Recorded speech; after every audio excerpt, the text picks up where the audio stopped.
দেখি আপনার ইসলামিক জ্ঞান কতটা। চারটার মধ্যে কয়টা সঠিক উত্তর দিতে পারেন কমেন্টে জানাতে ভুলবেন না। প্রশ্ন 1, দাজ্জাল পৃথিবীতে কতদিন অবস্থান করবে?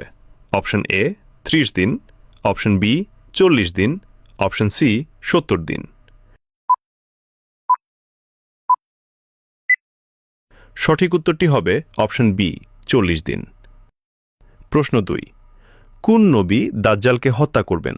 অপশন এ হযরত মুসা আলাইহি ওয়াসাল্লাম, বি হযরত মুহাম্মদ সাল্লাল্লাহু আলাইহি ওয়াসাল্লাম, সি হযরত ঈসা আলাইহি ওয়াসাল্লাম। সঠিক উত্তরটি হবে অপশন সি হযরত ঈসা আলাইহি ওয়াসাল্লাম। প্রশ্ন 3, দাজ্জাল কোথা থেকে প্রথম আত্মপ্রকাশ করবে? এ মক্কা, বি ইরান ও ইরাক, সি মদিনা। উত্তরটি জানার আগে চ্যানেলকে ফলো করে দাওয়াতের কাজের অংশীদার হয়ে যান। সঠিক উত্তরটি হবে অপশন বি ইরান ও ইরাক।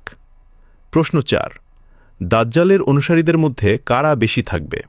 এ আলেমরা, বি ছেলেরা, সি নারীরা। উত্তরটি জানার আগে ভিডিওটি শেয়ার করুন। একটি ভালো কথা শেয়ার করাও সাদাকা। এই জ্ঞানটি শেয়ার করে আপনিও সাদাকায় জারিয়াহার অংশীদার হন। আপনার একটি শেয়ার হয়তো হাজারো মানুষকে সঠিক পথে আনবে। সঠিক উত্তরটি হবে অপশন সি নারীরা। রাসূলুল্লাহ সাল্লাল্লাহু আলাইহি ওয়াসাল্লামের হাদিস অনুযায়ী দাজ্জালের অনুসারীদের মধ্যে ইহুদি এবং নারীদের সংখ্যা সবচেয়ে বেশি হবে। কয়টি প্রশ্নের উত্তর দিতে পেরেছেন কমেন্টে জানান, এবং আপনি যদি ইসলামকে ভালোবাসেন তাহলে কমেন্ট করুন আই লাভ ইসলাম।